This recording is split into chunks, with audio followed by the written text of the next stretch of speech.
Selamat pagi Ibu Julisar, selamat pagi teman-teman.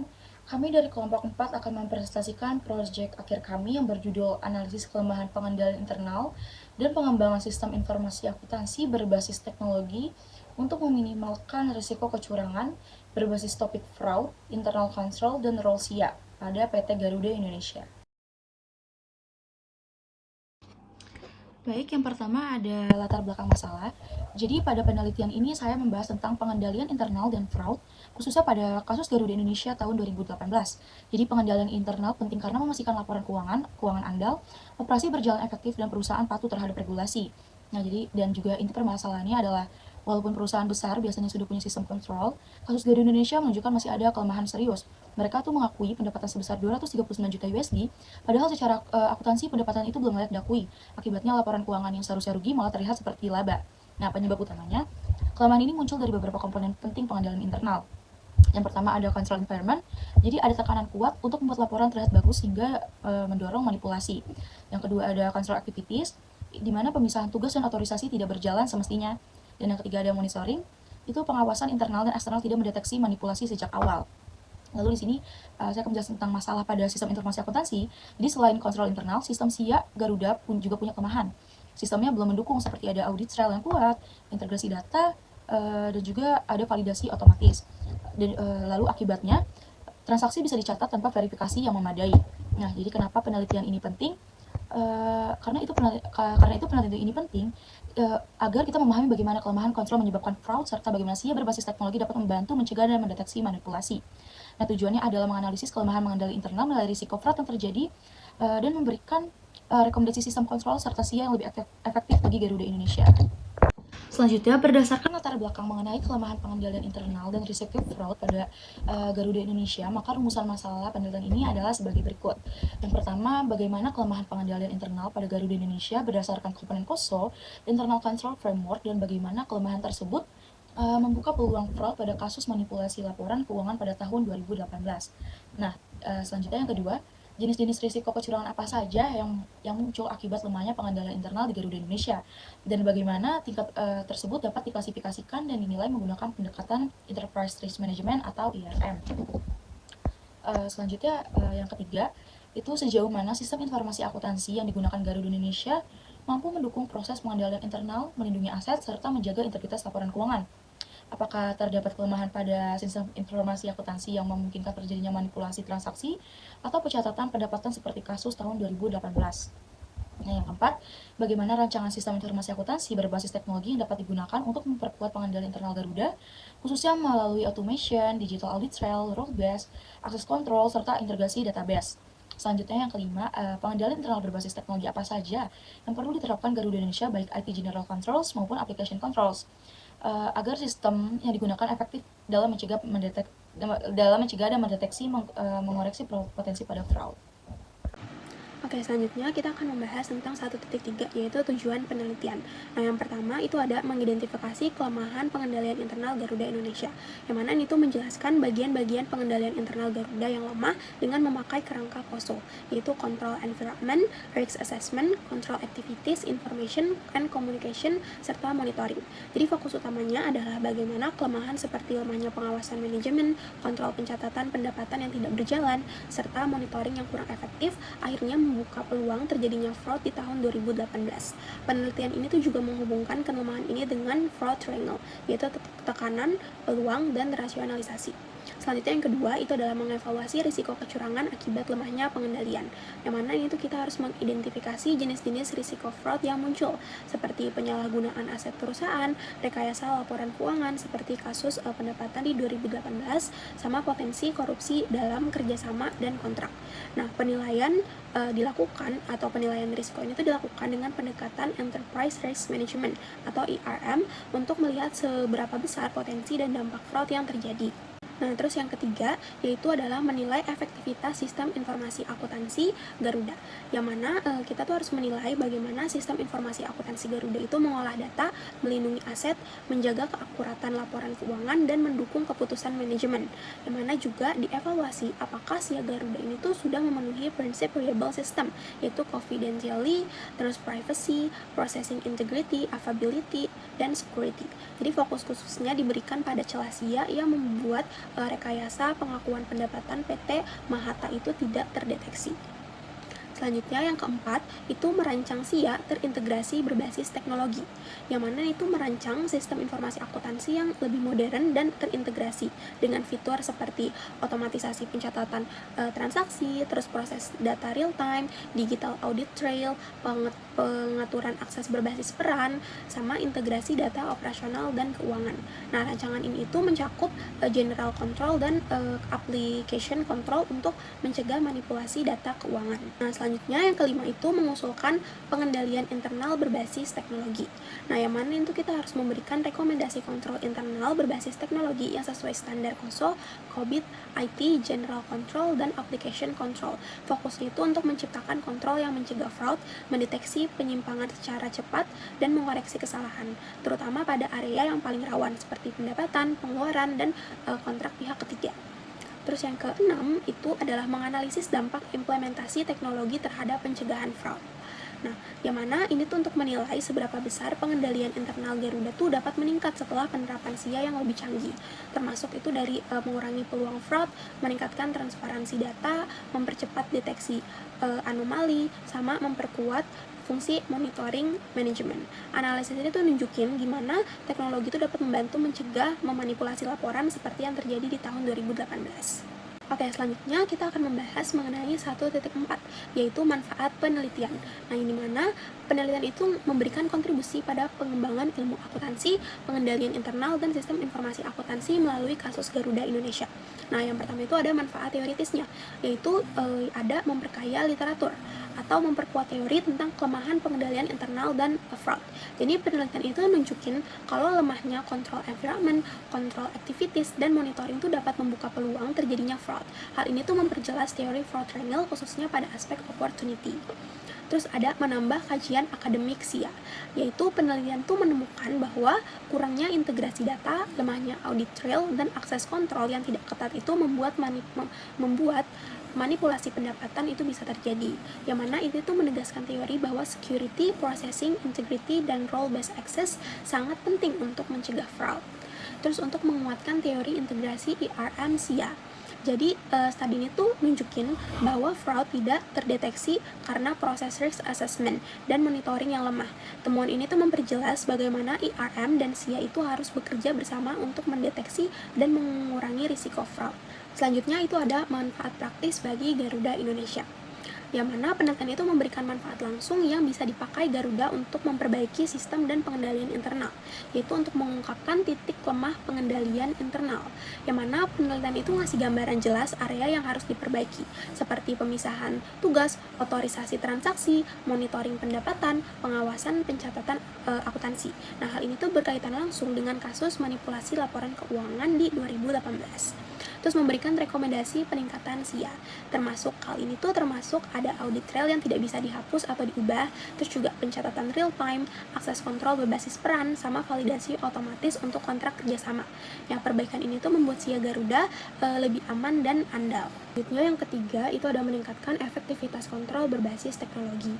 Nah, yang mana teknologinya tuh kayak automasi, terus exception report, sama anomaly detection, yang mana ini tuh dapat mendeteksi penyimpangan lebih cepat sehingga fraud itu bisa dicegah sejak awal. Terus yang keempat itu untuk mendukung pengambilan keputusan manajemen, yaitu dengan data yang lebih akurat dan transparan, manajemen tuh bisa lebih baik dalam hal perencanaan, evaluasi, pengawasan operasional, kepatuhan terhadap standar akuntansi, dan GCG. Nah, selanjutnya itu manfaat bagi pengembangan sistem informasi akuntansi atau SIA. Nah, penelitian itu juga memberi manfaat untuk mengembangkan SIA khususnya pada perusahaan besar seperti Garuda. Nah, yang mana ini tuh untuk menjadi acuan pembangunan SIA terintegrasi. Nah, SIA yang lebih kuat itu kan akan mampu menangani transaksi multi-unit, multi-route, dan multi-kontrak secara otomatis dengan database terpusat sehingga celah manipulasinya itu bisa ditutup. Terus untuk memberikan pedoman implementasi ITGC dan application control, yang mana itu termasuk dari IT general control kayak access control, change management, backup, and recovery. Terus di application controlnya itu ada validasi input, pengecekan proses, sama output, sama control output.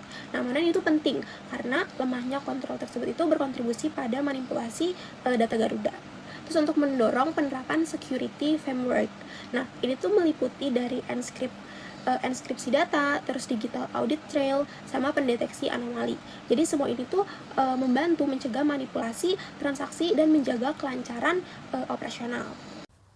Selanjutnya bakal dijelaskan oleh saya. Di sini saya bakal membahas bagian mengenai bab 2 atau landasan teori mengenai sistem informasi akuntansi dan pengendalian internal. Nah, pertama-tama kita bakal membahas mengenai sistem informasi akuntansi atau 2.1. Apa sih itu sistem informasi akuntansi atau SIA? SIA adalah sistem yang digunakan perusahaan untuk mengumpulkan, mencatat, mengelola, dan menyajikan data transaksi. Tujuan dari sistem informasi akuntansi ini sendiri untuk menghasilkan informasi yang akurat dan tepat waktu sehingga dapat membantu manajemen dalam perencanaan, pengendalian, dan pengambilan keputusan. Nah, sistem informasi akuntansi ini sendiri memiliki beberapa fungsi utama. Nah, yang pertama yaitu untuk memproses transaksi, mengelola data, dan menghasilkan laporan. Nah, semua ini terjadi dengan melalui beberapa tahapan, yaitu ada 4 tahap. Nah, tahap yang pertama yaitu input data, penyimpanan data, pemrosesan data, dan output informasi. Selain itu, sistem informasi akuntansi juga berperan sangat penting dalam mendukung aktivitas organisasi, seperti penyusunan laporan keuangan, evaluasi kinerja, hingga integrasi data antar departemen. Sistem informasi akuntansi ini sendiri sangat berkaitan erat dengan pengendalian internal, karena membantu menyediakan jejak audit atau audit trail, membatasi akses, serta memastikan setiap transaksi diproses secara konsisten dan aman. Nah, selanjutnya kita bakal membahas mengenai 2.2 atau pengendalian internal. Apa sih itu pengendalian internal? Pengendalian internal adalah proses yang dirancang untuk memastikan kegiatan organisasi berjalan dengan efektif, laporan keuangan yang andal, dan seluruh aturannya dipatuhi. Tujuan dari pengendalian internal ini sendiri yaitu untuk melindungi aset, memastikan keakuratan data, meningkatkan efisiensi operasi, serta mengurangi resiko kesalahan dan kecurangan. Nah, kerangka dalam pengendalian internal yang banyak digunakan ini pada saat ini yaitu bernama yang namanya adalah KOSO. Nah, KOSO itu sendiri terdiri dari 5 komponen. Yang pertama itu ada control environment, yang kedua ada risk assessment, yang ketiga ada control activities, yang keempat itu ada information and communication, serta ada monitoring.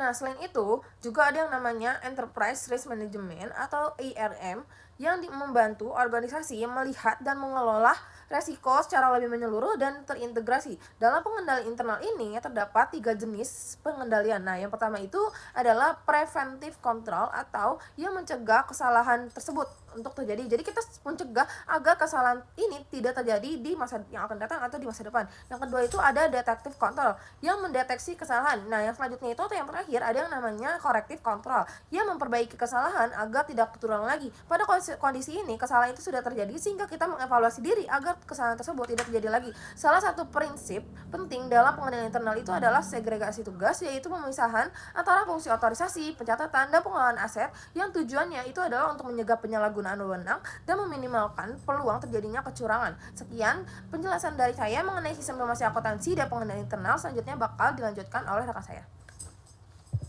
Lalu selanjutnya adalah kecurangan. Kecurangan ataupun fraud merupakan perbuatan melanggar hukum yang dilakukan secara sengaja ataupun tidak sengaja dengan cara menipu, menyalahgunakan kedudukan ataupun kesempatan untuk memperoleh keuntungan pribadi, kelompok ataupun korporasi yang menimbulkan kerugian bagi pihak lainnya.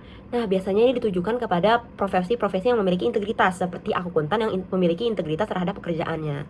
Menurut Ikatan Akuntansi Indonesia, fraud meliputi 3, yaitu financial statement ataupun financial statement fraud, ada asset misappropriation, dan terakhir adalah korupsi. Untuk financial fraud yaitu menunjukkan laporan yang tidak aktual ataupun datanya dilebih-lebihkan ataupun dikurang-kurangi. Hal ini biasanya dilibatkan terhadap top manager. Contohnya adalah penggelembungan pendapatan, manipulasi aset dan kewajiban, lalu kecurangan pengungkapan. Lalu kedua adalah penyalahgunaan aset, yaitu fraud yang sangat sering dilakukan oleh perusahaan adalah penyalahan gunaan aset. Walaupun bernilai kecil, seperti contoh pemakaian mobil yang harusnya untuk jadi operation malah dipakai menjadi kepemilikan pribadi. Lalu terakhir adalah korupsi. Korupsi merupakan penyalahgunaan wewenang keuntungan pribadi seringkali yang melibatkan pihak eksternal. Jadi contohnya melakukan suap penyuap terhadap perusahaan lainnya ataupun suap penyuap terhadap pihak pajak dan lain-lain. Lalu ada kehubungan antara pengendalian internal dan internal SIA dan pencegahan fraud. Jadi hubungan antara pengendalian internal, sistem informasi akuntansi dan pencegahan fraud bersifat simbiotik dan tridiatik, yaitu sama-sama membangun ekosistem yang kuat, pertahanan organisasi yang kuat, saling mengikat dan saling mengikat. Nah, hal ini tidak dapat dipisahkan satu dengan lainnya karena tiga elemen tersebut berkaitan dan tidak dapat dipisahkan. SIA merupakan pengimplementasikan dari pengendalian internal serta pencegahan dari fraud. Lalu SIA memiliki mekanisme operasional pengendalian yang meliputi tiga hal, yaitu ada namanya otomatisasi kontrol prosedural, yaitu prinsip-prinsip seperti SOD, segregation of duties, yang melalui pembatasan hak akses. Jadi sistemnya tidak dipegang oleh satu orang doang, dan hal ini mencegah terjadinya pekerjaan yang berdeganda dan kekurangan ataupun penyalahgunaan informasi.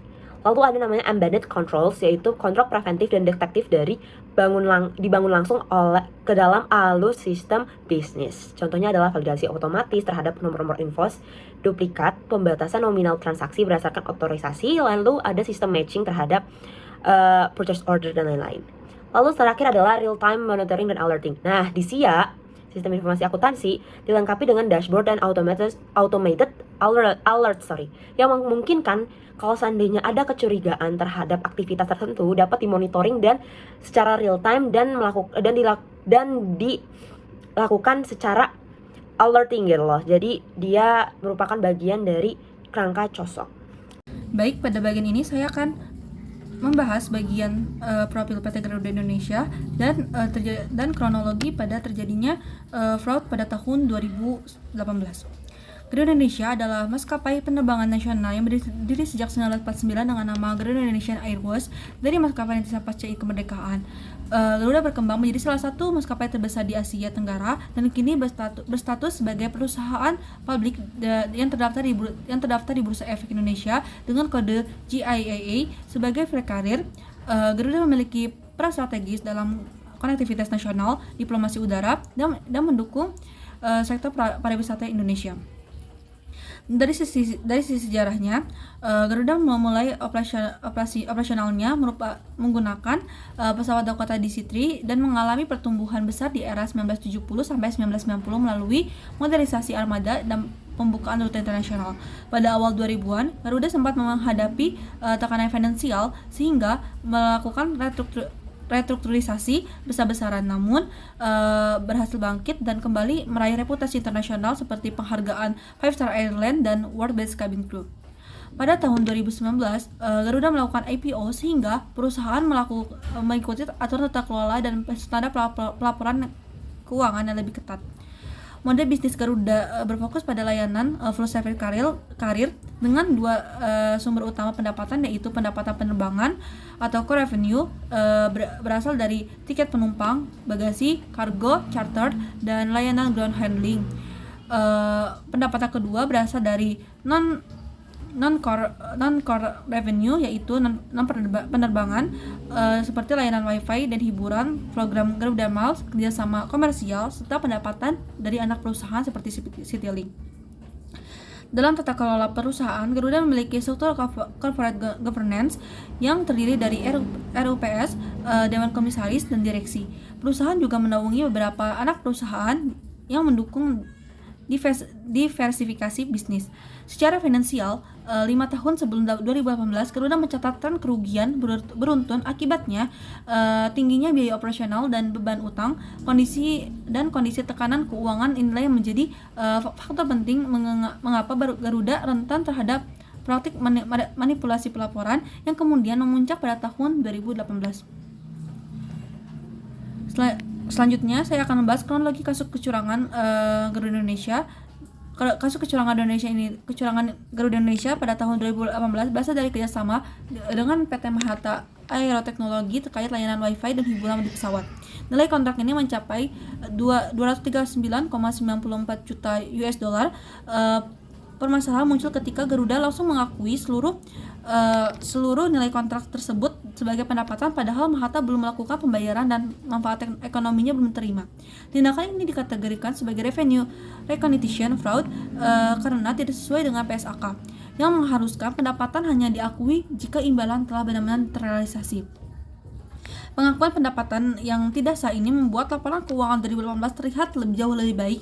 Laba yang sebelumnya negatif menjadi laba sekitar 809.000 USD, sehingga memunculkan kecurigaan. Ketidakwajaran ini pertama kali disorot secara internal dua komisarisnya, itu Chairul Tanjung dan Dani Oskaria, yang menolak menandatangani laporan keuangan karena pengakuan pendapatan tersebut dianggap tidak sesuai dengan standar akuntansi.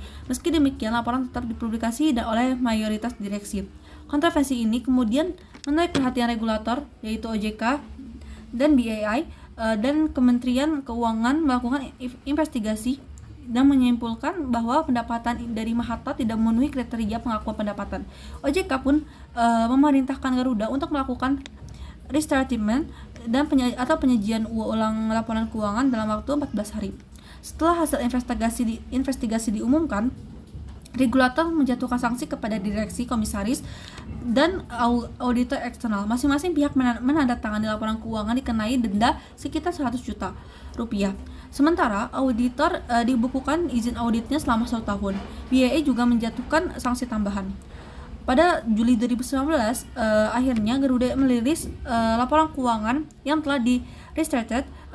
Pendapatan lain-lain dikoreksi dengan 278,8 juta USD menjadi 38,9 juta USD. Artinya pendapatan dari Mahata sebesar 239,9 juta USD dihapus dan laba tahun 2018 menjadi rugi sekitar 175 juta USD.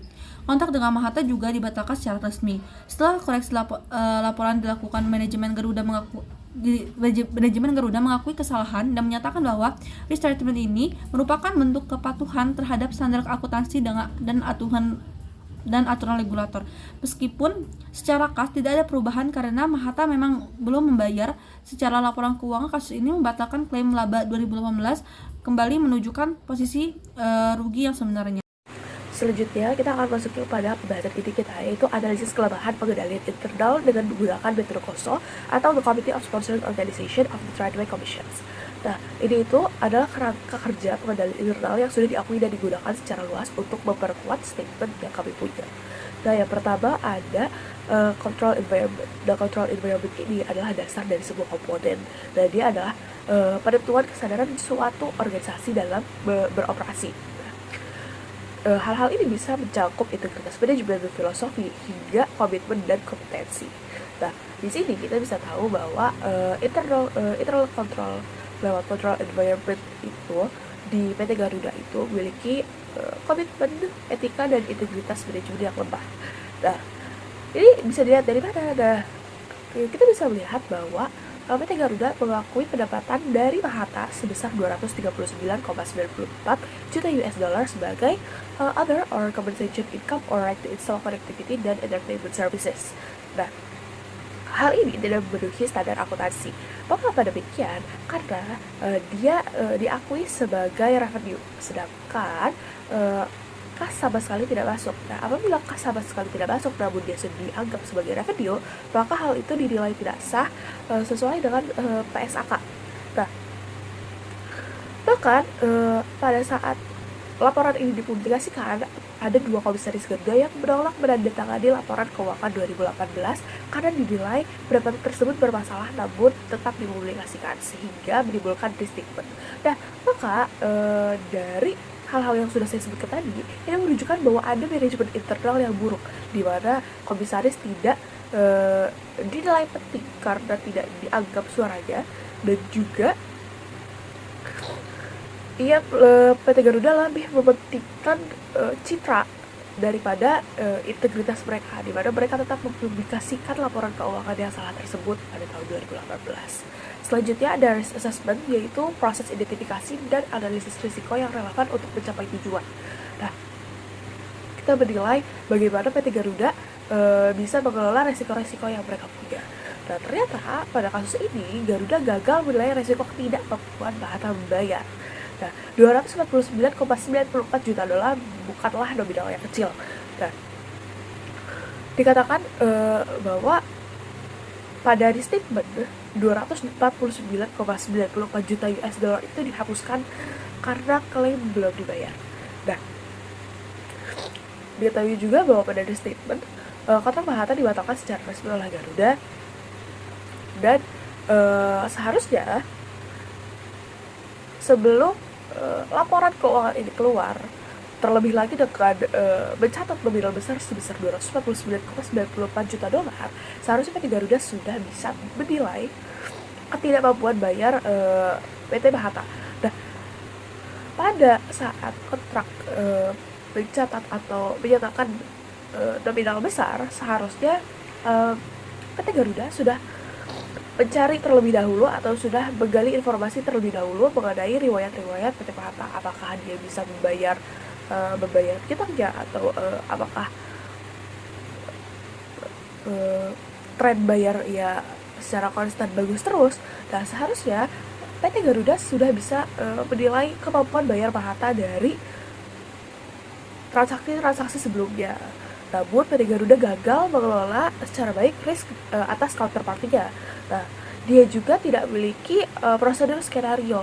Nah, maka pada demikian PT Garuda tidak memiliki prosedur skenario. Seperti apa prosedur skenario? Nah, saat perusahaan mendapatkan kontrak dengan nominal besar, seharusnya PT Garuda sudah menyiapkan skenario gagal bayar, atau apabila perusahaan tersebut tidak bisa membayar, apa yang harus PT Garuda lakukan.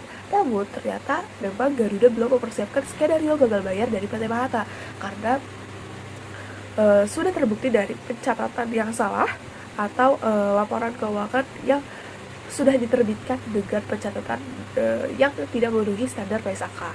Nah, selanjutnya ada control activities, yang adalah kebijakan prosedur dan prosedur yang digunakan untuk memastikan instruksi dijalankannya secara efektif.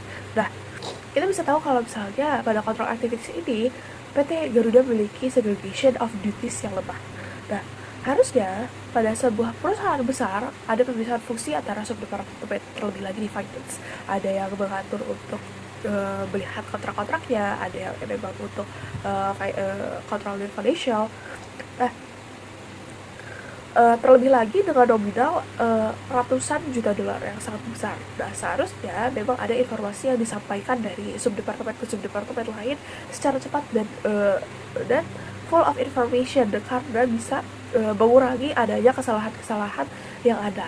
Nah, apabila komisaris juga menolak untuk menandatangani sebuah dokumen atau laporan, maka seharusnya laporan tersebut tidak diterbitkan. Namun secara nyata PT Garuda tetap melaporkan atau tetap mempublikasikan laporan yang bahkan tidak mau ditandatangani oleh 2 komisaris.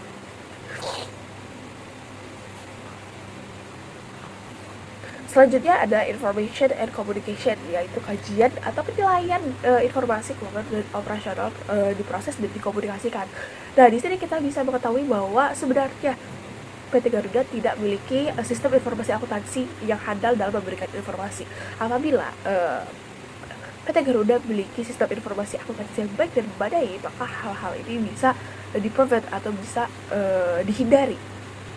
Dia tidak menyampaikan informasi secara handal, adanya salah input dalam laporan keuangan, sampai diadakannya restatement yang diminta oleh OJK dan lain sebagainya.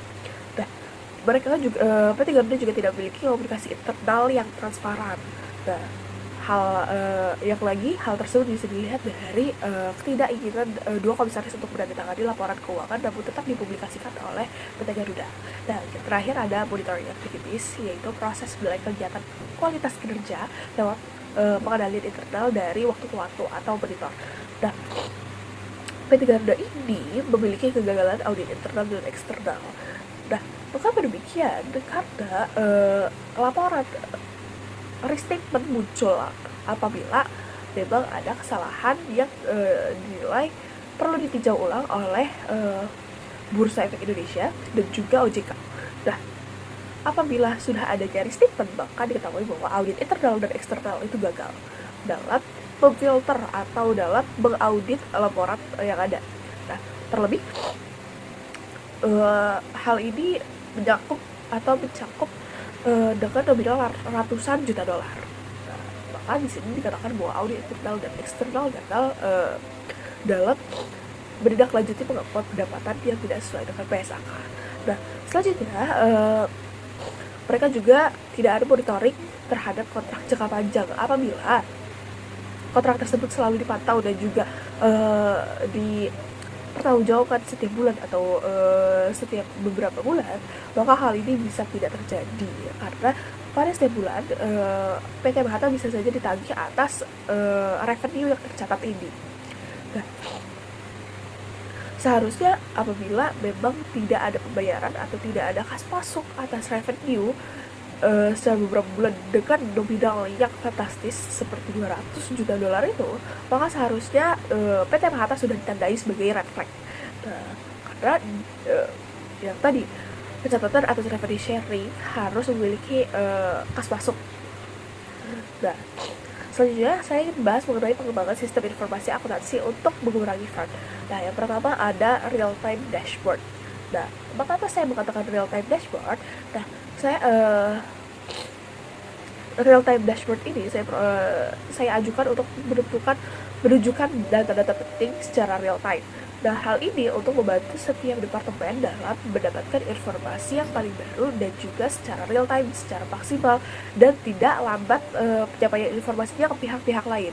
Contohnya apabila memang sudah ada kontrak masuk, maka sebuah departemen itu bisa mengetahui bahwa ada kontrak masuk dengan nominal sekian-sekian. Nah, seperti layoutnya Google Analytics gitu ya. Nah, jadi hal ini juga tidak menghabiskan waktu yang banyak untuk menyampaikan informasi ke departemen-departemen lain, karena departemen lain sudah memiliki akses real-time dashboard dan informasi terhadap kontrak-kontrak maupun pembayaran-pembayaran dan lain sebagainya. Selanjutnya, yang perlu ditambahkan bisa notifikasi otomatis. Nah, hal ini membantu untuk menotifikasi jajaran manajemen, direktur, komite audit hingga komisaris. Nah, sebelumnya sudah kita tahu dari kasus 2018 mengenai PT Garuda bahwa ada 2 komisaris yang tidak mau menandatangani laporan keuangan, maka kita bisa mengajukan notifikasi otomatis. Nah, hal ini untuk apa? Nah, ini itu sebenarnya digunakan untuk tracking kegiatan perusahaan. Nah, seperti contohnya notifikasi ini tuh bisa digunakan saat jatuh tempo piutang atau kontrak yang sudah 30 hari atau 60 hari atau 90 hari yang nggak ada indikasi kas masuk atau ada pembayaran. Nah, hal ini kita bisa notifikasi jajaran direksi dan lain-lain mengenai informasi-informasi yang memang ada kesulitan di lapangan.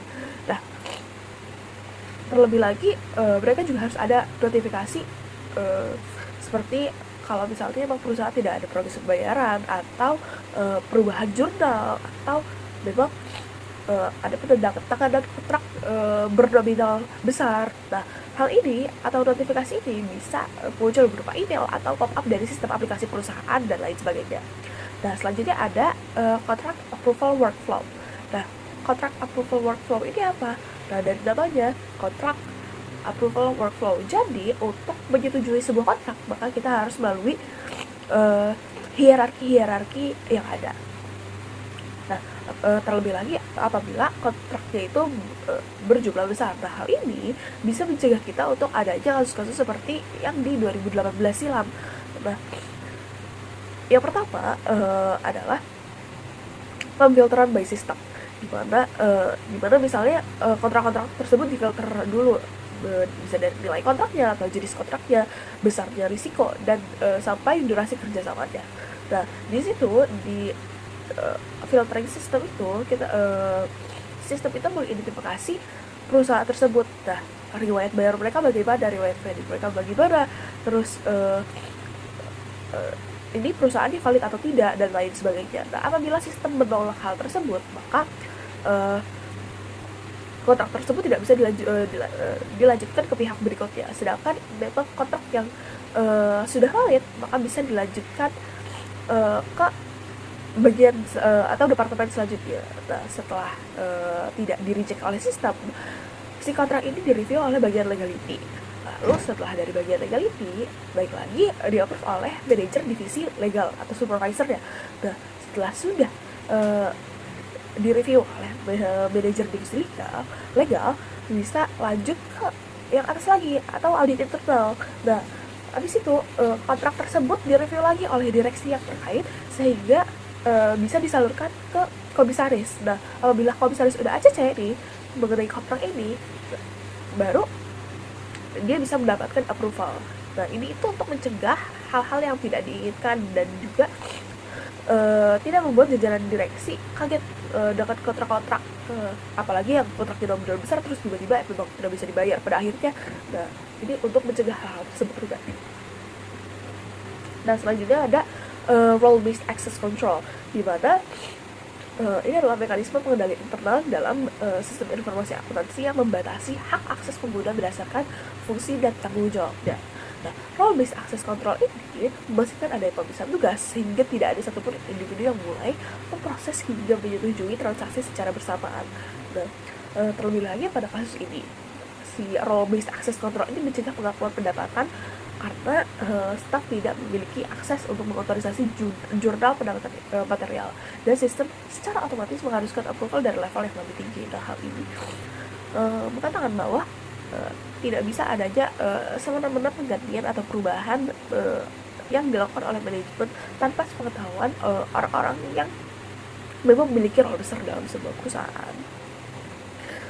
Selanjutnya kita masuk ke bab 4, yaitu kesimpulan. Nah, dari analisis kasus PT Garuda pada tahun 2018 ini, kita bisa tahu bahwa pengendalian internal, risiko fraud, dan sistem informasi akuntansi saling berkaitan dan membentuk fondasi tata kelola yang sehat.